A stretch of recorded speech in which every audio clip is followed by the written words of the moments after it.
Lieutenant Commander Chen watched her team's faces carefully as they followed the Centaurian guide through the gleaming hallways of the Academy. The artificial gravity pressed down on them like an invisible weight, a constant reminder that they were strangers here. Cadet Okonkwo, the team's tactical specialist, maintained perfect composure despite the sweat beading on his dark skin. Beside him, Rivera and Jackson kept pace steadily, their eyes constantly scanning the unfamiliar environment, a habit Chen had drilled into them during the 8 months of specialized training on Earth. "Your quarters are in Sector 17B, announced their guide, a willowy humanoid with translucent skin that pulsed with bioluminescent patterns. The Council designated a special environmental chamber for your species' unique requirements." Chen nodded politely, though the euphemism was clear. They had been segregated from the main cadet population. As they passed through a central atrium, clusters of alien cadets paused their activities to stare openly at the human contingent.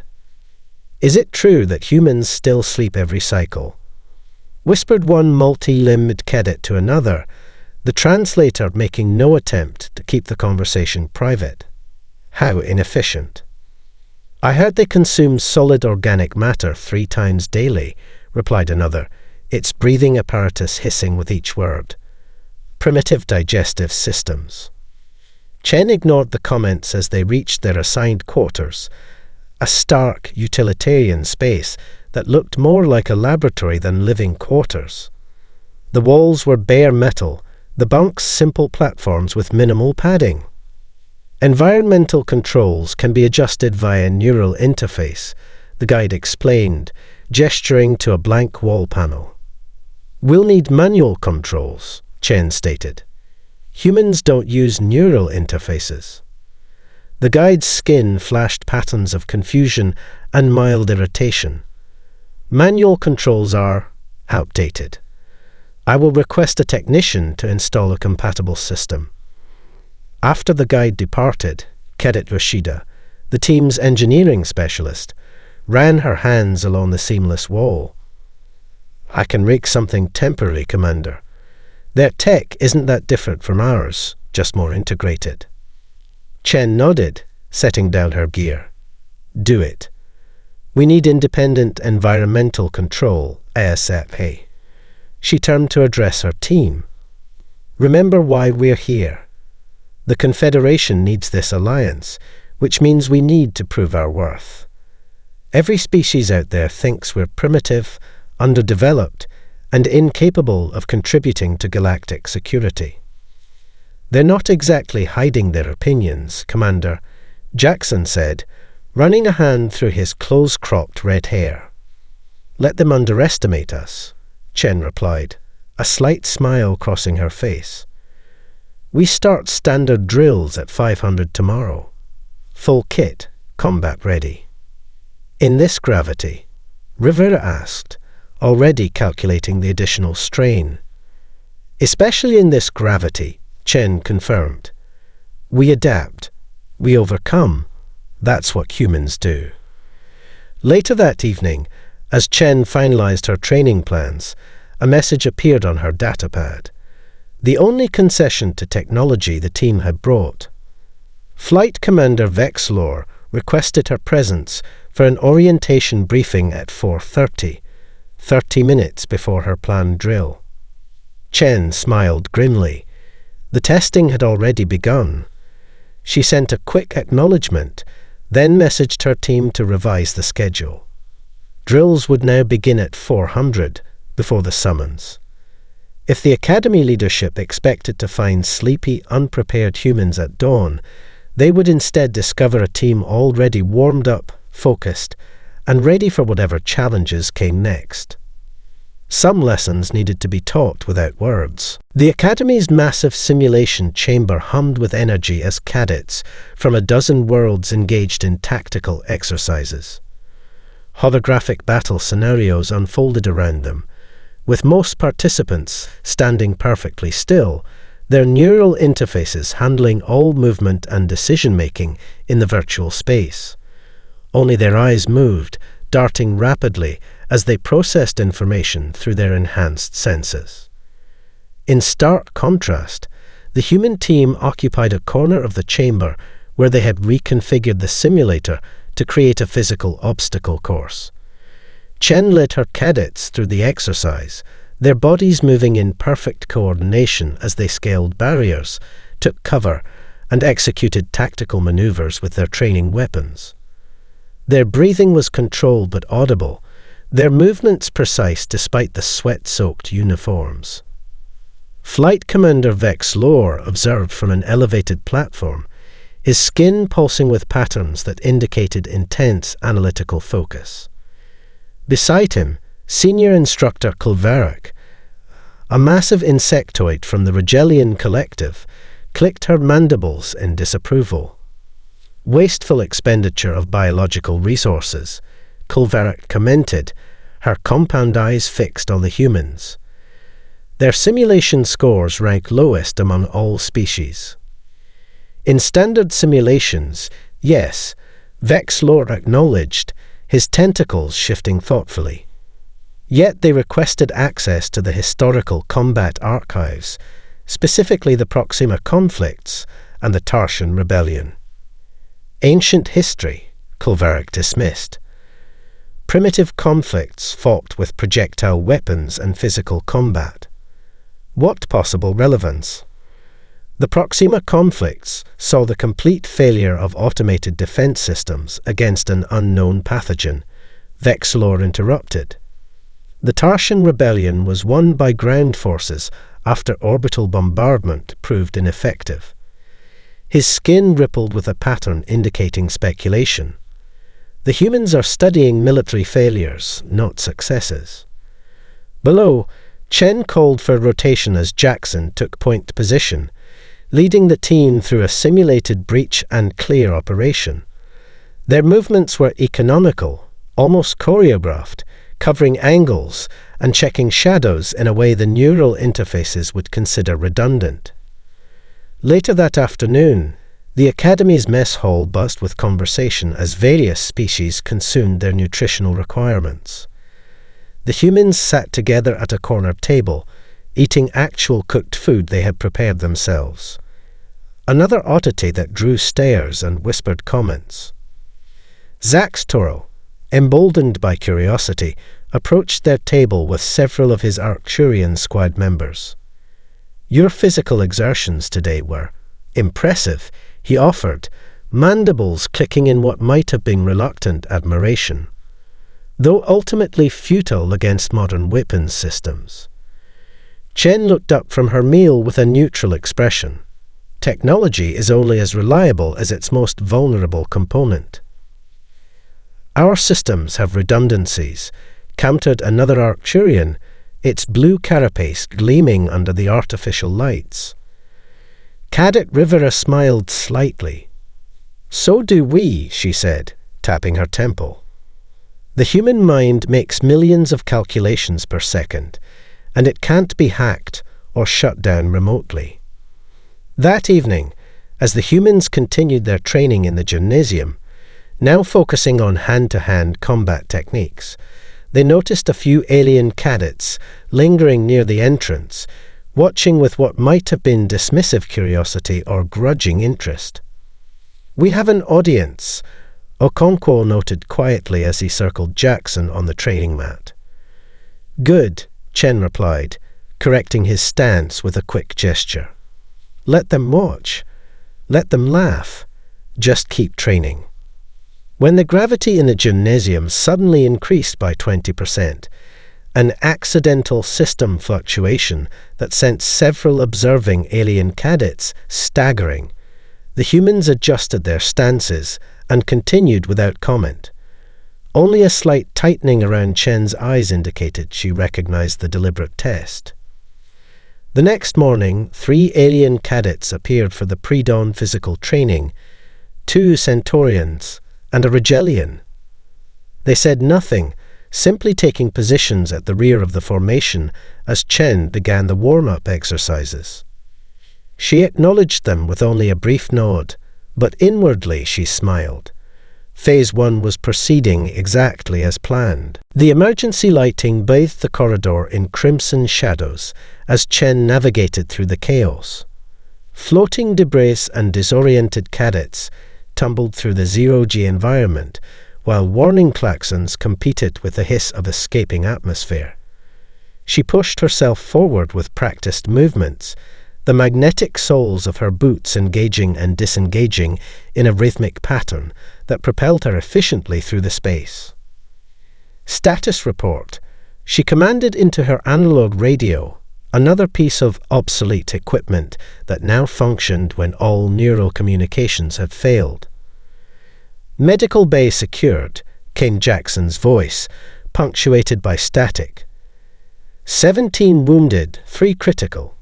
Dr. Kelso is handling triage with limited supplies. Engineering access point Charlie secured. Rivera reported next. Yoshida has manually bypassed the primary coolant systems. We have approximately 4 hours before core temperature becomes critical. Chen processed the information quickly as she reached a sealed bulkhead. Beyond it lay the central control hub, currently inaccessible due to the complete system's failure.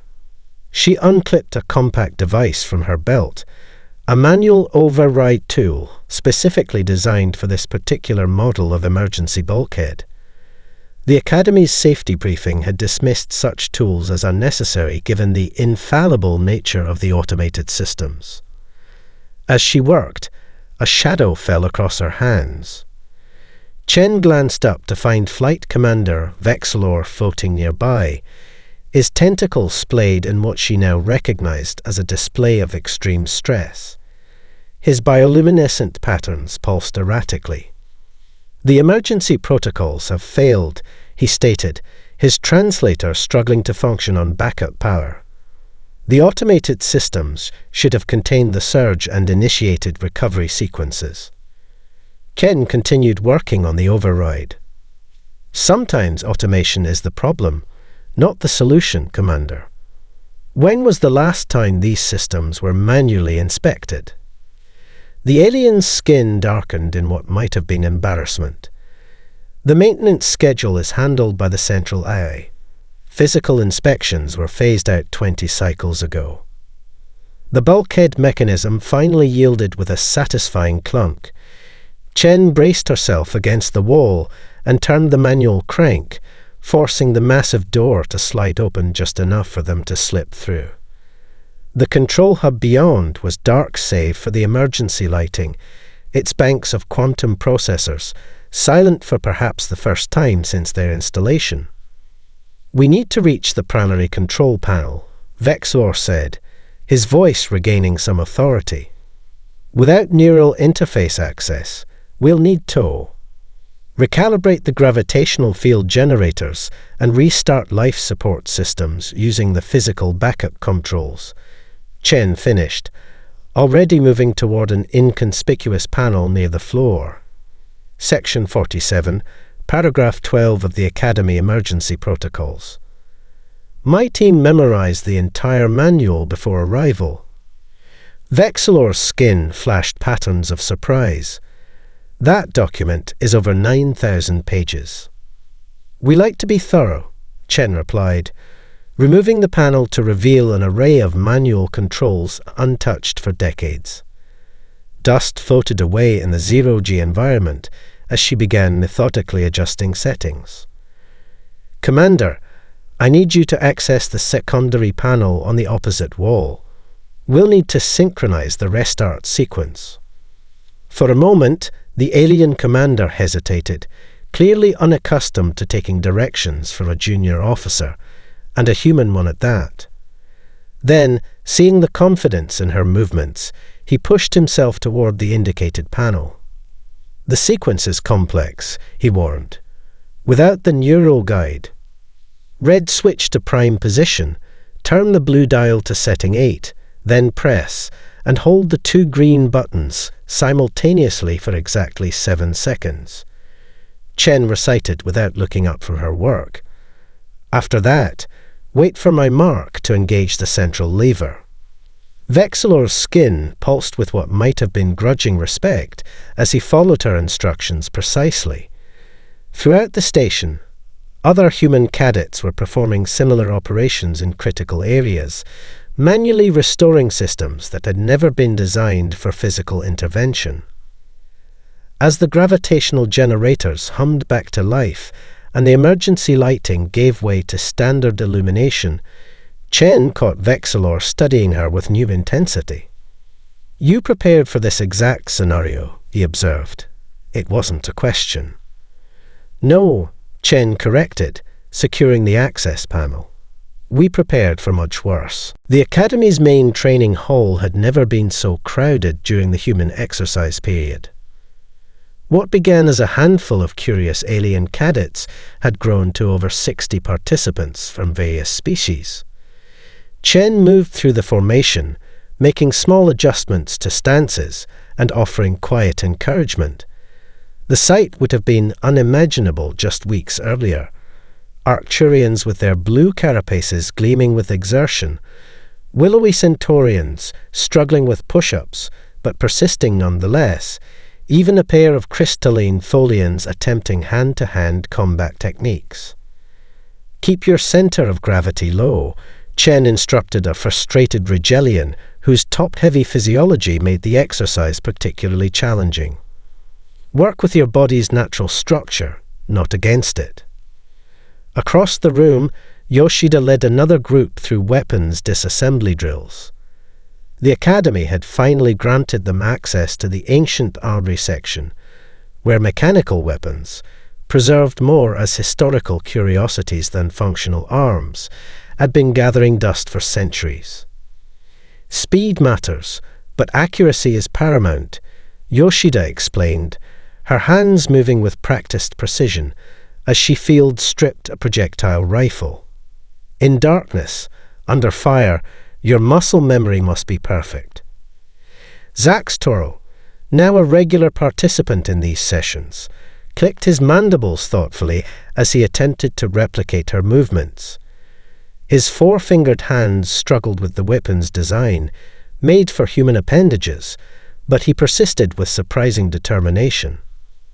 "The historical records show your species used such weapons against each other," he noted, reassembling the firing mechanism. "Yet you speak of them with respect rather than shame." Yoshida nodded, her expression solemn. "We respect their power and purpose, while acknowledging the terrible cost of their use. That's why we train so rigorously, to ensure that if they must be used, they are used precisely and responsibly." Later that afternoon, Chen found herself summoned to Flight Commander of Vexilor's office. The commander's private chamber reflected his species' preference for minimalist design, few furnishings, walls that pulsed with bioluminescent patterns, matching his own skin. "Lieutenant Commander," he greeted her, his translator rendering his clicks and whistles into standard language. "The Academy Board has reviewed your training program and the incident last week." Chen stood at attention, waiting. The incident had been revealing. During a standard neural interface training exercise, Cadet Rivera had scored significantly higher than in previous sessions.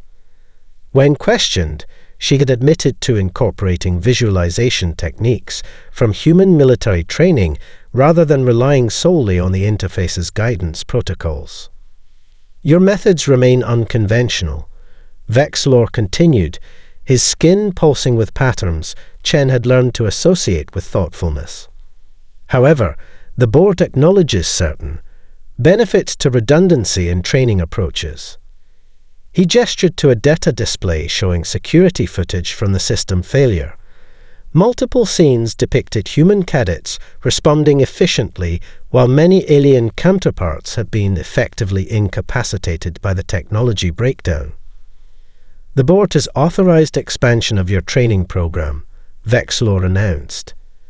"Senior cadets from all species will now be required to complete basic proficiency in non-enhanced emergency protocols." Chen allowed herself a small nod of acknowledgement. "Thank you, Commander." My team is prepared to assist in curriculum development. There is more, Vexlor added, his skin darkening slightly. Reports from the Outer Rim monitoring stations have detected unusual quantum fluctuations near the containment zone. The swarm has been dormant for centuries, but these readings are concerning. He gestured toward another display, showing a star chart with several sectors highlighted in warning colors. The Academy has been placed on elevated alert status.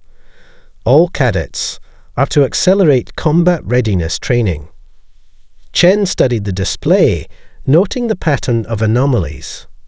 Sir, request permission to implement field exercise protocols for my trainees. If these readings indicate what I think they do. Permission granted, Vexlor interrupted, surprising her. His skin pulsed with rapid patterns she hadn't seen before. The Academy Medical Officer has also requested your attendance at tomorrow's department briefing. It seems your human approach to triage and emergency medicine has applications worth exploring. As Chen exited the office, she noticed a small object on Vexlor's desk that hadn't been there during previous visits, a manually operated mechanical chronometer of human design. The symbolism wasn't subtle. The commander was acknowledging that sometimes the old ways have value. The tide was turning, but Chen felt no triumph, only growing concern about the readings from the Outer Rim. Her team had trained for worst-case scenarios, but she hoped they wouldn't need to demonstrate those skills in actual combat anytime soon. The Academy's command center transformed from an orderly hub of information into a chaotic scramble of activity as systems failed in cascading sequence. Holographic displays flickered and died, neural interfaces went dark, and the ambient hum of quantum processors faded to eerie silence. Admiral Krex stood frozen before the central tactical platform, his scaled fingers hovering over controls that no longer responded. Chen, summoned minutes earlier when the first anomalies appeared, sized up the situation instantly. The swarm attack followed a pattern she had studied extensively, a targeted electromagnetic pulse tuned specifically to disrupt quantum processing systems, followed by surgical strikes on communication nodes. Sir, request permission to initiate Protocol Terra immediately, Chen repeated, her voice cutting through the command center's growing panic. The Admiral's secondary eyelids blinked rapidly, a sign of severe stress in his species. The protocol is theoretical, untested. With respect, Admiral, we're out of theoretical options, Chen interrupted, gesturing to the limited functional displays showing multiple contacts approaching the Academy. Those are swarm boarding craft. We have approximately 14 minutes before they breach the hull. A junior officer rushed forward, clutching an ancient communication device, a hardwired handset connected to physical cables that ran through the station's maintenance ducts. The humans had installed the system during their first month at the Academy, a redundancy that had seemed quaint and unnecessary until this moment. Commander Chen, the officer reported, Cadet Rivera reports that sections 7 through 12 have lost all atmospheric regulators. Yoshida has begun manually sealing essential compartments. Chen nodded. Tell them to proceed with Phase 2 preparations and distribute emergency gear to all personnel. She turned back to the Admiral, whose grey scales had paled noticeably. Sir, my team has prepared for this scenario. We need your authorization now. Krex's gaze swept over the command center where Academy officers, elite graduates with centuries of combined experience, stood helpless before dark screens and silent equipment. His posture straightened with sudden resolution. Initiate Protocol Terra, he ordered, his voice regaining its natural authority. All personnel will follow Commander Chen's direction until primary systems are restored. Chen wasted no time, crossing to the antiquated communication system. All stations, this is Chen. Protocol Terra is now in effect. Proceed to designated rally points and access emergency equipment caches. She turned to the officers present. Each of you has been paired with a human liaison who will guide your teams through manual defense procedures. Your knowledge of the Academy's layout and systems remains essential. Work together. Across the station, human cadets and their alien trainees sprang into action with coordinated precision. In the armory, Jackson distributed the primitive weapons they had been practicing with for months. In the medical bay, Okonkwo organized triage teams equipped with manual medical tools. Throughout the academy, small groups moved with purpose, while most cadets remained confused and directionless, their training rendered useless without technological support. Zack's Toro found Chen as she exited the command center. His carapace gleamed with the distinctive blue-black coloration of an Arcturian in battle readiness, his 4 hands already gripping a modified projectile rifle. "My squad awaits your orders," he stated simply. "We have memorized the defensive positions as instructed." Chen nodded, allowing herself a brief moment of satisfaction. The skeptical Arcturian, who had once mocked human war dances, now stood as one of their most dedicated converts. "Take position in Section 4, she instructed. "Remember your fields of fire and ammunition discipline. These weapons don't have endless energy cells." As they moved through the corridors, the station shuddered violently. Distant impacts reverberated through the hull. The first swarm boarding craft had arrived. Through viewports, they glimpsed the horrifying organic shapes of swarm vessels, their chitinous exteriors bristling with cutting appendages designed to breach pressurized environments. "They're targeting junction points between sectors," Zack's Turrell observed, his compound eyes analyzing the pattern of impacts. "A standard hive infiltration approach." "Then we'll be waiting for them," Chen replied, checking her sidearm with practiced movements. "They're expecting easy prey rendered helpless by technology failure. Let's show them how wrong they are." The first breaching charge detonated somewhere below them, the sound of tearing metal echoing through the Academy's corridors. The battle for survival had begun. The acrid smell of chemical propellant filled the corridor as Jackson's defensive team fired another coordinated volley. The sound was deafening in the enclosed space, a cacophony of explosions that none of the alien cadets had experienced outside of historical simulations. 6 swarm drones collapsed in the hallway, their chitinous exoskeletons shattered by primitive but devastatingly effective projectiles. "Reload and rotate," Jackson commanded, his voice steady despite the chaos. The mixed team of human and alien cadets performed the maneuver they had practiced countless times, front row dropping back to reload, while the second row stepped forward to maintain covering fire.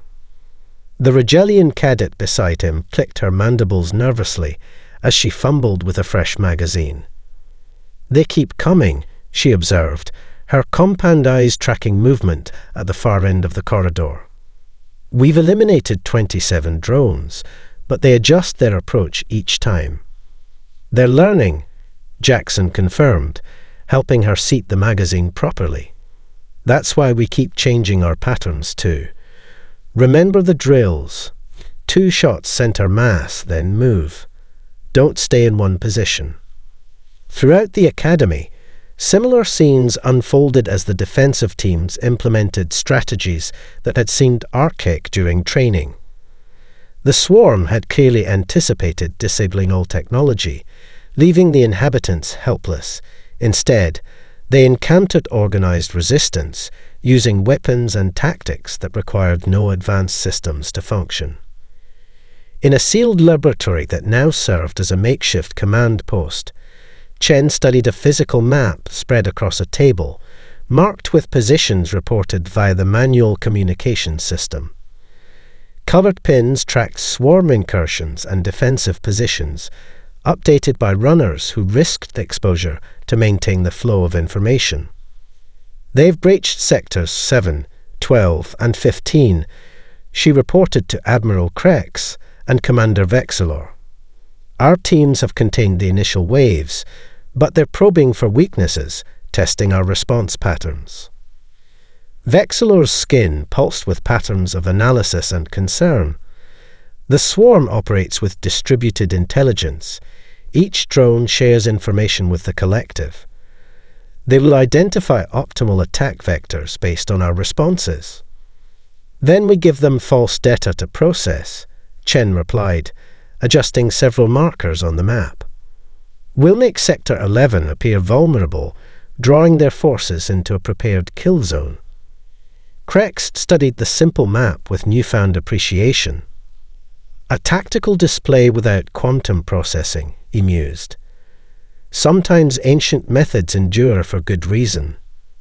In the medical bay, Okonkwo worked feverishly to treat wounded cadets using techniques that had remained essentially unchanged for centuries.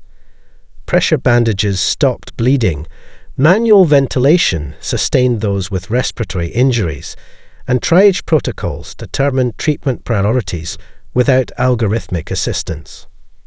"Apply direct pressure here," he instructed a Centaurian medical trainee treating a wounded Tholian.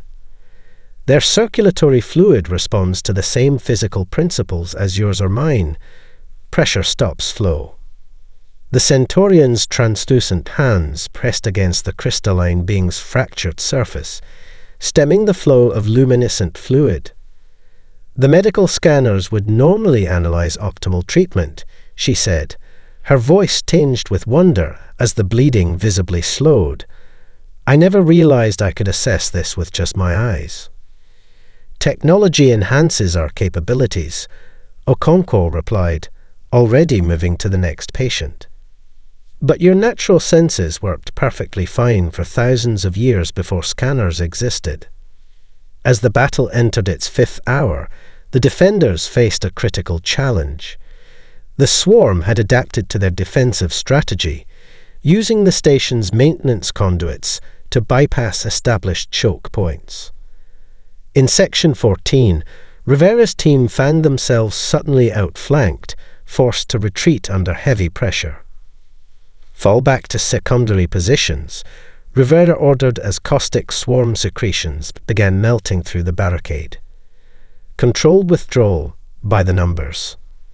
The team executed the rehearsed maneuver flawlessly, alternating covering fire while teammates retreated in sequence. Not a single defender was lost despite the chaotic conditions. When they reached the prepared fallback point, Rivera activated a simple mechanical device attached to the corridor ceiling. "Fire in the hole," she warned, as the timer counted down. The improvised explosive device detonated with devastating effect, collapsing the passage and buying precious time for the defenders to regroup. The sound echoed throughout the nearby sections, a testament to the effectiveness of what the Academy had once dismissed as primitive warfare. In that moment, as the dust settled, not a single alien cadet questioned the value of the training they had once mocked. The sound of human weapons fire had become the sound of survival itself. 3 days into the siege, the defenders faced their greatest challenge yet.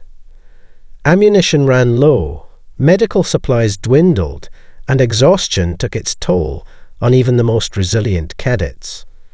The swarm had adapted to the defenders' tactics, concentrating their forces on the life support core, the one section that couldn't be sacrificed. In the dimly lit command post, Chen assembled her strike team leaders. Their faces were grimy, eyes red-rimmed from smoke and lack of sleep, but determination remained undiminished. "The swarm has identified our critical vulnerability," Chen explained, indicating the life support hub on their battered map. They've redirected 80% of their forces to breach it from multiple vectors. Standard defensive tactics won't hold against those numbers. We've identified what appears to be a command node, Rivera added, pointing to sensor readings collected from a manual perimeter sweep. The swarm operates with distributed intelligence, but this anomaly suggests a localized coordination center directing the current assault. Zaxtoril studied the crude diagram, his compound eyes reflecting the low emergency lighting. If we could eliminate this node, it would disrupt their attack pattern, he concluded. But reaching it would require traversing exterior maintenance conduits in vacuum conditions. With operational EVA suits, perhaps, but our remaining suits lack power for life support systems. We don't need powered suits, Chen stated, drawing all eyes to her. We need these.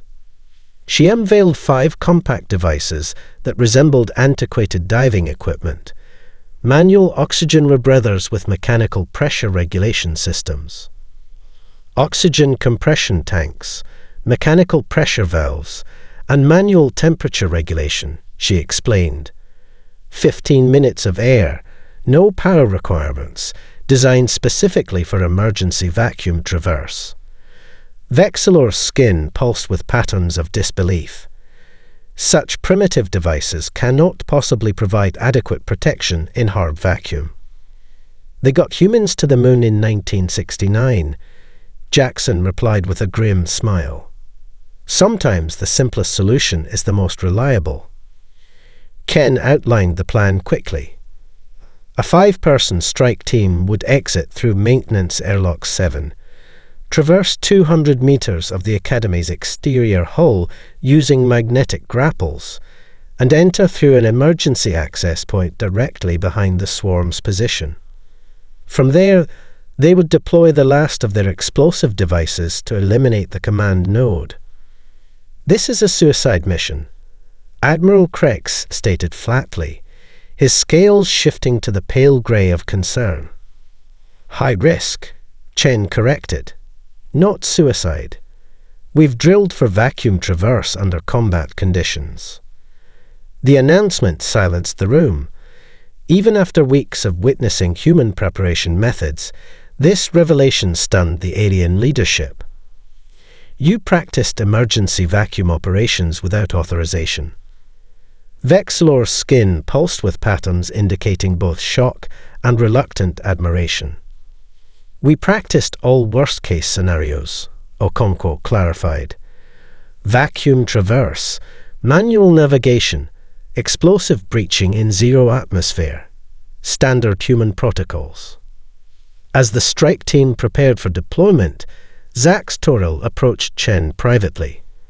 The Arcturian's carapace bore fresh damage from recent fighting, one of his 4 arms now bound in a sling fashioned from medical supplies. I should accompany your team, he stated, mandibles clicking resolutely. My species evolved in low-oxygen environments. I can assist. Chen assessed him quickly, injured but still combat effective, and his natural adaptations would indeed be valuable in the oxygen-deprived conditions they would face. Gear up, she decided, but follow orders precisely. This maneuver has no margin for error.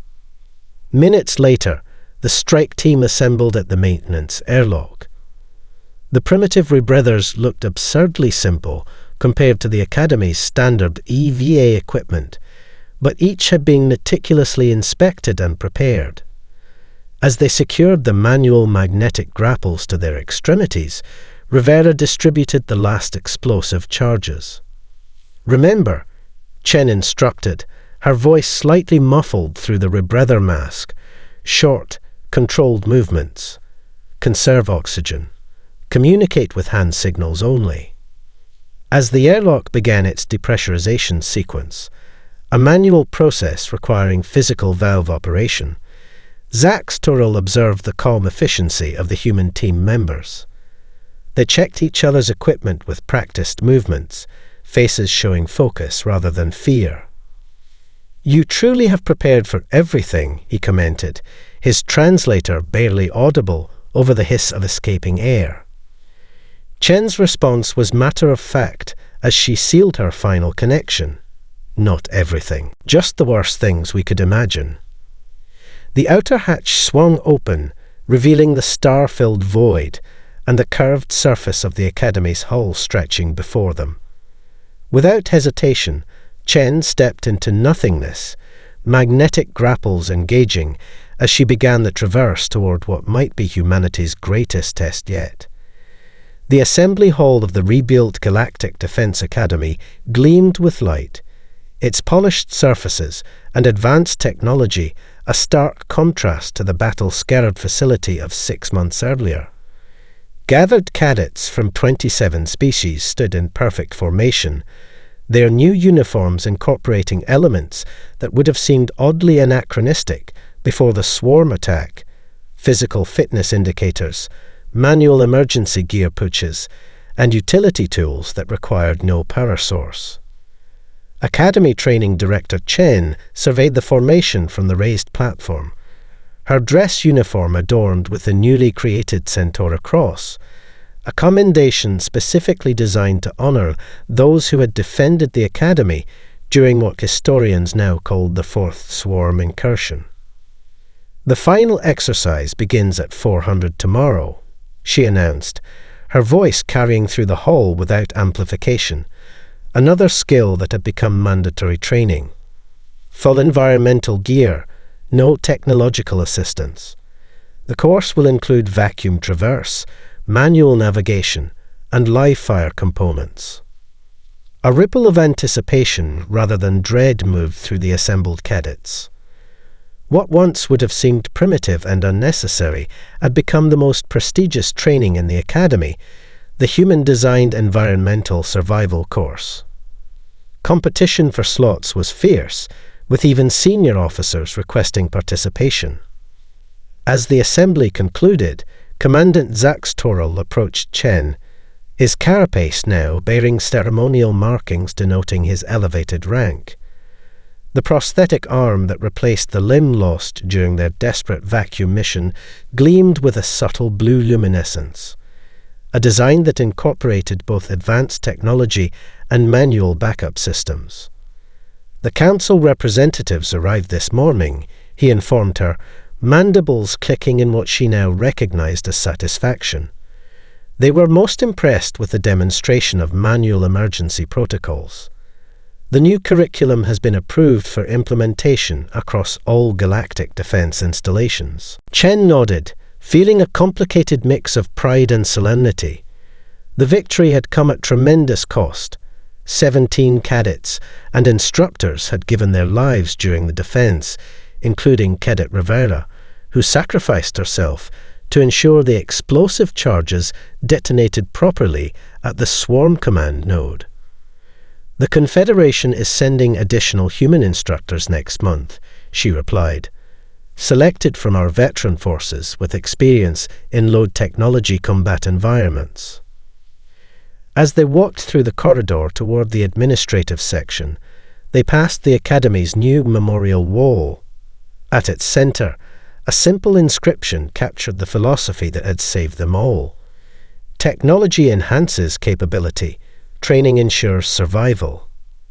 In his private office, Admiral Krex reviewed the latest intelligence reports with a growing sense of concern. Though the swarm had been repelled from Centauri space, analysis suggested they were adapting, evolving new countermeasures. The next encounter would be even more challenging. Yet alongside the concern resided a newfound confidence. Throughout the sector, military installations were implementing dual training protocols. Advanced technological systems paired with comprehensive manual backup procedures. Weapons ranges echoed with the sound of projectile fire. Vacuum training had become standard procedure, and physical conditioning was mandatory for all service members regardless of species. The latest psychological profile analysis of the graduating class, reported his aide, presenting a data tablet. Confidence metrics are at historical highs across all species groups. Krex nodded, returning his gaze to the viewport overlooking the training grounds. Below, a mixed group of cadets navigated a complex obstacle course in simulated low-visibility conditions, relying on touch and teamwork rather than sensors or enhanced vision. Schedule a meeting with Director Chen, he decided. I want to discuss implementing the next phase of training adaptations. As he watched the cadets complete their exercise with disciplined precision, Krex reflected on how completely perspectives had changed. The laughter that once greeted human training methods had been replaced by the most sincere form of flattery, emulation. In the years that followed, historians would debate whether humanity's greatest contribution to galactic security was their technology, their strategic thinking, or their unique philosophy. But for those who had witnessed the defense of Centauri Station, the answer was clear. Humanity's greatest strength was their relentless preparation for failure, their stubborn insistence on being ready when all else failed. The sound of cadets running in formation echoed through the Academy grounds, no longer a source of amusement, but the steady heartbeat of a new era in galactic defense.